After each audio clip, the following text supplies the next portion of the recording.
నమస్తే, welcome to our channel. పహల్గామ్లో జరిగినటువంటి ఉగ్రదాడికి బదులుగా భారతదేశము పాకిస్తాన్ పై ఆపరేషన్ సింధూర్ అని మెరుపు దాడి చేసిన విషయం మనకందరికీ తెలిసిందే. కానీ కొంతమంది సూడో సెక్యులర్స్, రాహుల్ గాంధీ లాంటి సూడో సెక్యులర్స్ అసలు ఎన్ని రఫేల్ యుద్ధ విమానాలు కూలిపోయినాయి, ఎన్ని బ్రహ్మోస్లు కూలిపోయినాయి, అసలు ఎన్ని పోయినాయి అనేది లెక్క చెప్పాలి.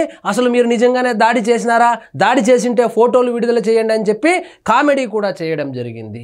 దాని మీద పాకిస్తాన్ ప్రధానమంత్రి స్పందిస్తూ, మేము 10వ తారీఖున భారతదేశం మీద దాడి చేయాలనుకున్నాము, అందుకు తగినటువంటి ప్రణాళిక 9వ తారీఖు రాత్రి మేము రచిస్తే మా సైన్యానికి ఊహకు అందని విధంగా మాకంటే ముందు భారత్ బ్రహ్మోస్ తో మా దేశం మీద విరుచుకుపడ్డారు, ఎయిర్పోర్ట్లన్నీ ధ్వంసం చేశారు, ఒక విధ్వంసమే సృష్టించారు అని చెప్పి చెప్పుకొచ్చారు. ఇక్కడ చూడండి, మేం దాడి చేసే లోపే బ్రహ్మోస్ తో కొట్టారు. మే 10న తెల్లవారుజామున భారత్ పై దాడికి సిద్ధమయ్యాం. 9 రాత్రే వ్యూహ రచన చేశాం. 9వ తారీఖు ప్లాన్ వేసినాము, 10వ తారీఖు ఎగ్జిక్యూట్ చేద్దామని అనుకునే లోపే భారత్ బ్రహ్మోస్ తో మా మీద మెరుపు దాడి చేసింది అని చెప్పి సాక్షాత్తు పాకిస్తాన్ ప్రధానమంత్రి చెప్పుకొచ్చారు. ఇకనైనా ఈ సూడో సెక్యులర్స్ నమ్ముతారో లేదో మరి చూద్దాం. మరి మాకన్నా ముందే భారత్ క్షిపణులతో విరుచుకుపడింది, మా వైమానిక స్థావరాలు ధ్వంసమయ్యాయి. ఇంతకు మించి ప్రూఫ్ ఏం కావాలి? మా వైమానిక స్థావరాలు ధ్వంసమయ్యాయని సాక్షాత్తు పాకిస్తాన్ ప్రధానమంత్రి షెహబాజ్ షరీఫే చెప్తా ఉన్నాడు. ఇంతకు మించిన ప్రూఫ్ ఈ సూడో సెక్యులర్స్ కి ఏం కావాలో మరి. భారత్ దాడులపై పాక్ ప్రధాని షెహబాజ్ షరీఫ్ వ్యాఖ్యలు, శాంతి చర్చలకు ముందుకు రావాలని భారత్ కు పిలుపు. చేసేదంతా చేసేసి ఇప్పుడు శాంతి చర్చలకు రావాలి అంటే దానికి ఇండియా ధీటుగా సమాధానం చెప్పింది. శాంతి చర్చలు లేదు, బొక్క లేదు, ముందు POKని ఖాళీ చేయండి, ఆ ఉగ్రవాదులను మాకు అప్పజెప్పండి, నీళ్లు రక్తం కలిసి ప్రవహించవు, కాబట్టి మీకు నిజంగా చర్చలు చేయాలంటే POK ఖాళీ చేయండి, ఆ ఉగ్రవాదులు మొత్తాన్ని మాకు అప్పజెప్పండి, అప్పుడు మాట్లాడుకుందామని చెప్పి కూడా చెప్పడం జరిగింది. ఇక్కడ చూడండి, మేం దాడి చేసే లోపే బ్రహ్మోస్ తో కొట్టారు.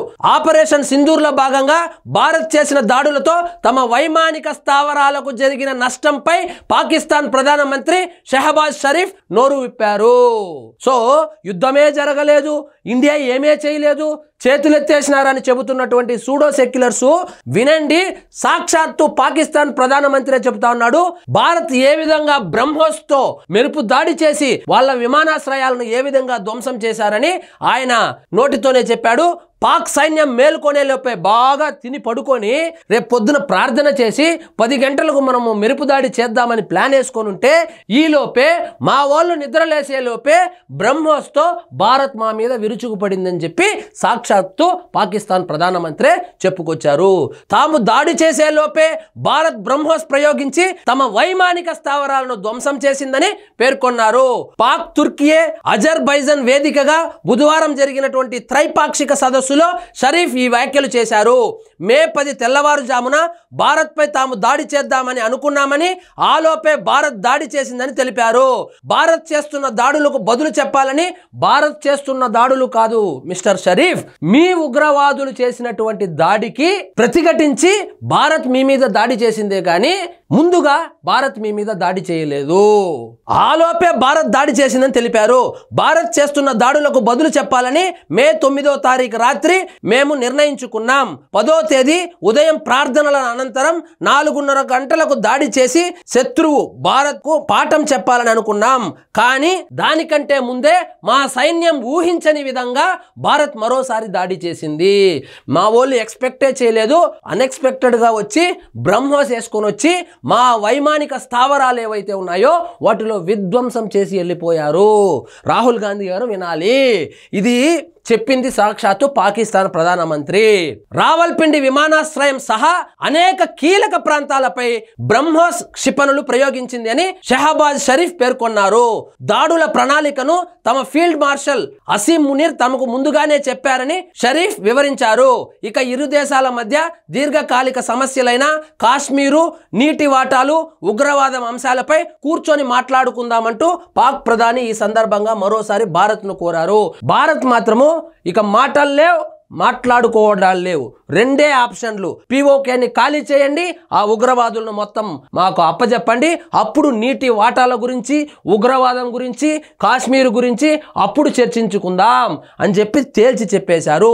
మీతో చర్చలు చేసేదానికి మేము సిద్ధంగా లేదు అని చెప్పి స్పష్టం చేయడం జరిగింది. అప్పటిదాకా మాటలు లేవు. భారత్ పాకిస్తాన్తో శాంతి చర్చల విషయంలో తమ వైఖరిలో ఎలాంటి మార్పు లేదని భారత్ మరోసారి స్పష్టం చేసింది. ఉగ్రవాదానికి వ్యతిరేకంగా పాకిస్తాన్ స్పష్టమైన కఠినమైన చర్యలు తీసుకునేంత వరకు ఆ దేశంతో ఎలాంటి చర్చలు జరపబోమని పునరుద్ఘాటించింది. సో మీరు మాతో చర్చలు చేయాలంటే మీరు ముందు POKని ఖాళీ చేయాలి, ఆ ఉగ్రవాద ముఠా ఏదైతే ఉందో దాన్ని మొత్తాన్ని మాకు అప్పచెప్పాలి, అప్పుడే కూర్చొని మాట్లాడుకోవడము. అంతవరకు మాటలు లేవు, మాట్లాడుకోవడాలు లేదు. ఇంకొకసారి ఉగ్రదాడి కనుక జరిగితే ఆల్రెడీ మీకు చూపించింది జస్ట్ ట్రైలర్ మాత్రమే, ఇంకా పెద్ద సినిమానే చూపిస్తామని చెప్పి కూడా హెచ్చరికలు జారీ చేశారు. సో సూడో సెక్యులర్స్ ఎవరైతే ఉన్నారో, ఎన్ని రఫేల్ యుద్ధ విమానాలు కూలిపోయినాయి, ఎన్ని బ్రహ్మోస్ కూలిపోయినాయి, ఎంతమంది చచ్చిపోయినారు, అసలు నిజంగా యుద్ధం జరిగిందా లేదా, వీళ్ళు యుద్ధం జరిగింటే ఫోటోలు పెట్టండి అని చెప్పేటువంటి సూడో సెక్యులర్స్ కి చెప్పుతో కొట్టినట్లు సాక్షాత్తు పాకిస్తాన్ ప్రధానమంత్రి మా దేశం మీద మెరుపు దాడి చేసింది భారత్, మేం మేల్కొనే లోపే విధ్వంసం సృష్టించి వెళ్ళిపోయింది అని చెప్పి చెప్పుకొచ్చారు. సో ఇదండి ఈరోజు మన టాపిక్. మీకు ఈ వీడియో నచ్చినట్లయితే లైక్ చేయండి, షేర్ చేయండి, ఛానల్ మాత్రం సబ్స్క్రైబ్ చేసుకోవడం మర్చిపోవద్దు.